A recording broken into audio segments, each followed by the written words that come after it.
Hej, jeg vil vise, hvordan man laver procentvis andel. Så jeg starter med at, kopiere tabellerne over ved siden af.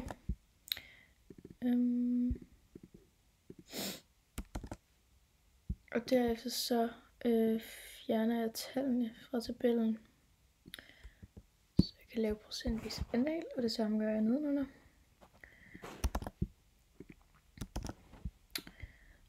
Og når jeg så har gjort det, så tager jeg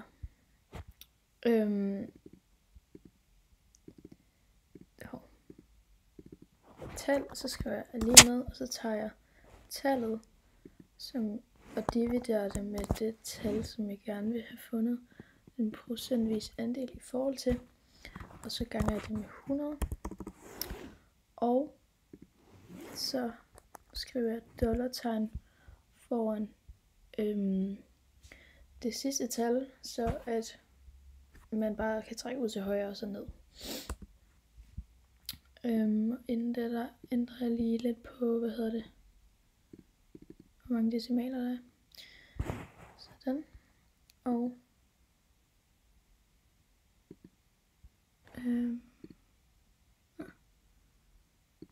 det er i hvert fald i procent, men det kan jeg ikke lige få frem. Nå. Så trækker jeg ud til højre.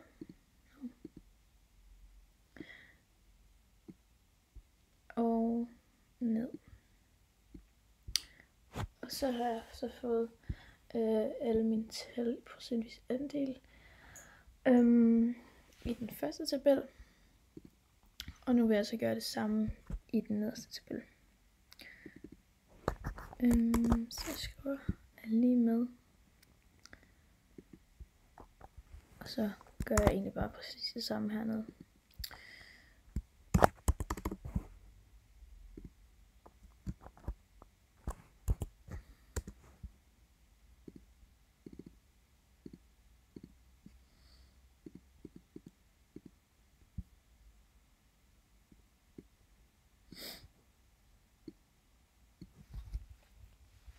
Ja, så har jeg fået udført procentvis andel på de to tabeller. Og de her tabeller, de viser en spørgeskemaundersøgelse fra Servibanken om medborgerskab fra 2014, hvor den er opdelt efter alder. Og der indgår 3 spørgsmål i undersøgelsen. Det første er, hvor vigtigt man synes det er at hjælpe folk i Danmark, der er dårligere stillet end en selv. Det andet spørgsmål, der indgår, det er, hvor vigtigt man synes, at det er aldrig at forsøge at snyde i skat. Og det tredje spørgsmål er, hvor gammel man er. Derefter så er der så blevet svaret på svarskalaen fra 1 til man slet ikke synes det er vigtigt, til 7 som man synes det er meget vigtigt. Og ud fra tabellen, der kan der udledes, at i det første spørgsmål i tabel 1 heroppe,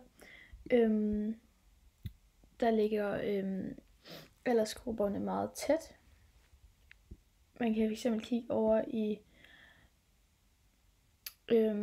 nummer 7 her på svarskalaen, hvor at de ligger meget tæt i forhold til, hvor vigtigt de synes, det er at hjælpe folk i Danmark, der er dårligt stillet end en selv, uanset alder.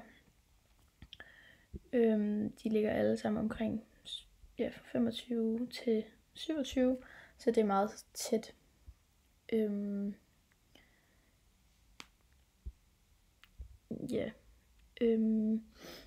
Og hvis man kigger ned i tabel 2, og igen kigger herover i meget vigtigt, så kan man så se, at der kan det udledes, at der er en meget tydeligere forskel blandt aldersgrupperne. Og det er jo om ikke at snyde skat, som har noget at gøre med en social kontrakt. Og der kan man se, at jo ældre man bliver, jo flere procente mener, at det er meget vigtigt ikke at snyde i skat. Så der kan udledes, at jo ældre man bliver, desto vigtigere så synes man, det er, at man overholder reglerne for skat og betaler sin skat. Og det kan blandt andet skyldes, at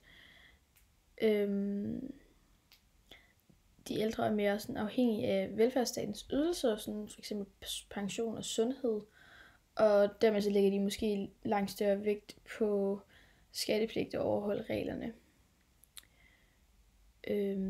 Ja, så alt i alt så kan der udledes, at der er sket en ændring i socialkarakteren, hvor at i gamle dage, der var individerne mere autoritetstro, og i dag er individerne langt mere individualiseret.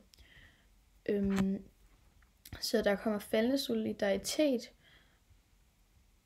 og individerne kommer mere og mere over i det, der hedder rettighedstænkning, og at man som individ udelukkende fokuserer på, hvad man har ret til, og ikke så meget, hvad man skal bidrage med, hvilket jo blandt andet kan ses i tabel 2, eksemplet med, om hvor vigtigt man synes, det er at betale skat. Og den sociale kontrakt, den bygger på, at det ikke er noget, man skal.